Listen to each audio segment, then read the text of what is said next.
All right, I'm going to give you an overview of the origin of the different types of immune cells that are evolved in the response to bacterial and viral infection, starting off with the pluripotent stem cells, which we find in bone marrow. And these cells have the ability to become different types of cells, so that just like all stem cells, at first they can become really any cell at all in the entire body. Then they get a signal and they will follow a particular line. Okay, and so for us in this particular group, there are going to be two major lines of cells. They're going to be the lymphoid cells and the myeloid cells.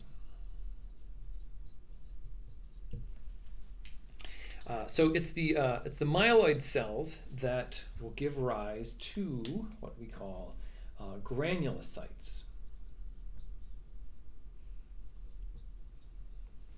So granulocytes as cells typically have nuclei that have lobes to them, right? And they can give rise to then the group that we're particularly interested in called the neutrophils. So neutrophils are cells that are going to respond to bacterial infection, and they have within them then these granules, and inside the granules are a variety of different types of compounds. So we have things called defensins, which are antimicrobial peptides.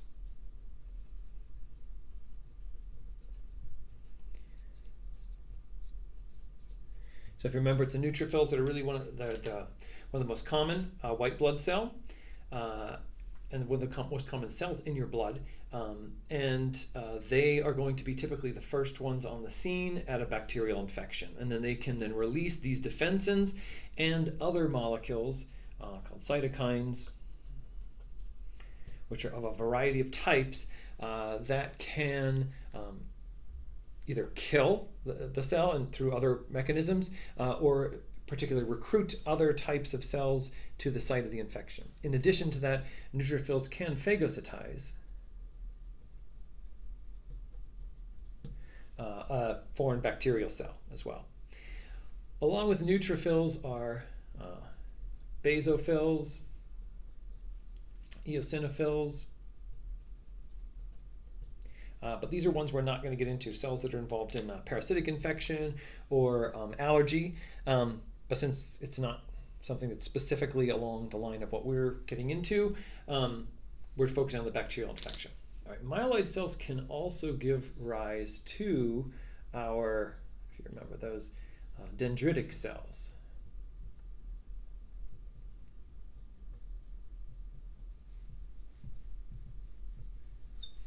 So if you remember, a dendritic cell is another type of phagocytic cell. They're a type that will then eat a bacterial pathogen, break down the cell itself, and then present some of that cell on their surface as antigens.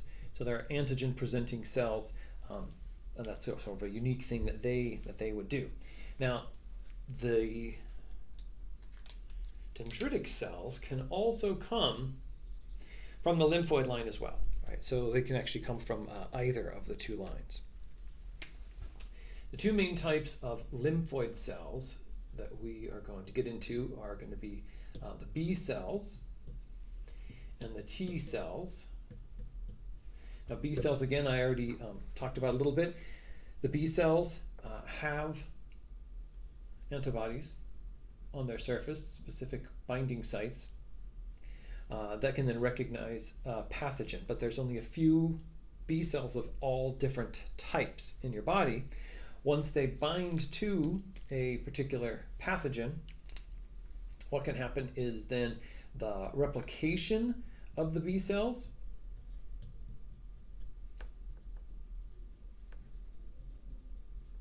to make the memory B cells, or they can become a plasma cell,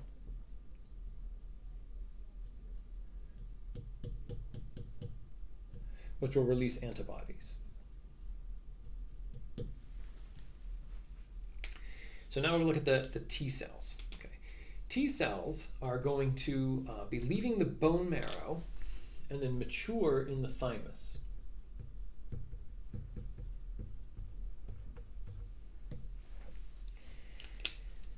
The T cells are going to have a number of types. There's going to be killer T cells,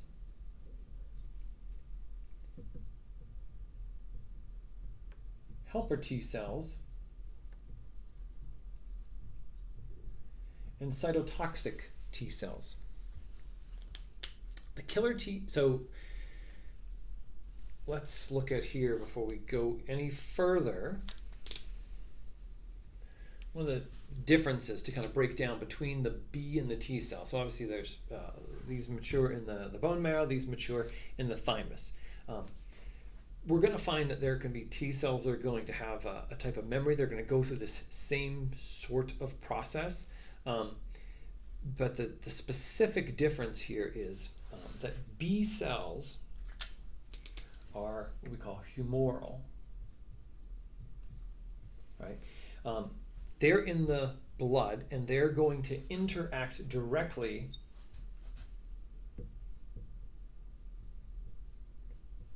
with the pathogen.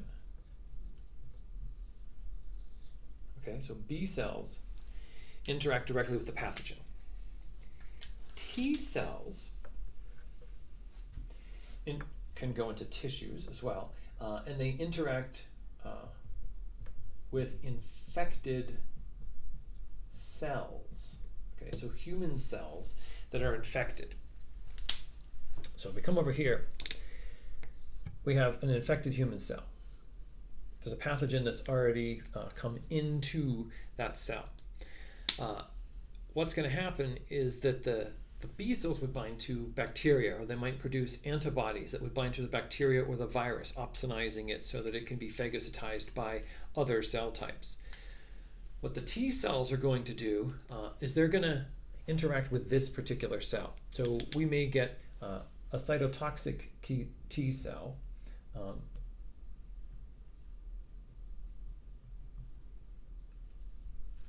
And what it's going to do is release chemicals that are going to then kill this cell, therefore killing the pathogen, right, as well.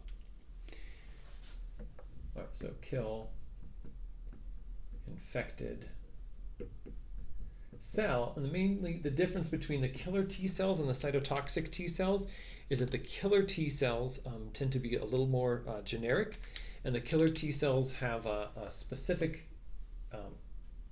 chemical bound to the surface of the cells that will then bind to these infected cells, triggering an apoptosis. Whereas the cytotoxic T cells will kill the cells through the release of other types of cytokines, other types of chemicals that will then affect the cell. A helper T cell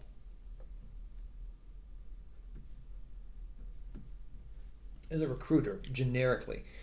Now it's going to release the cytokines. It's going to release chemicals. So what's again cytokine? Sort of a cell communication molecule.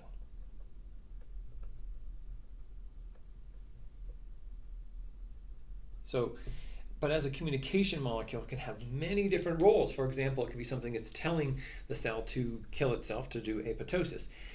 A lot of the other communications that are going to take place are going to be some can be to cause inflammation, some could be anti-inflammatory. So there's inflammatory and anti-inflammatory cytokines.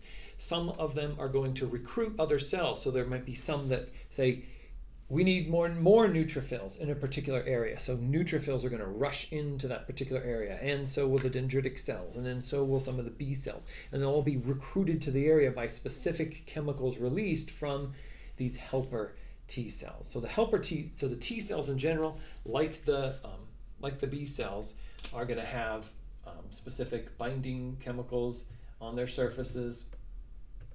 And after coming in contact, though now with an infected cell, right, not a bacteria, so this is an infected cell, not a bacteria. They can then do the same sort of thing. They can make a whole group of these T cells that match it, that will then bind to other infected cells, right, and hang around for a while so that they can carry out that job. So that's just sort of an overview. I may go into a little more detail on the cytokines, but you should be able to outline what happens to a bacteria or a virus that enters an organism, in particular a human. Neutrophils being sort of the first on the scene, and then kind of go through that. In addition to that, you should kind of have some idea how this diagram is set up with the origin of the cells and their relationships and the terms themselves. Like a granulocyte is this generic type of cell that can give rise to these other more specific types of cells. And then from these, there are even more specific and more specific types.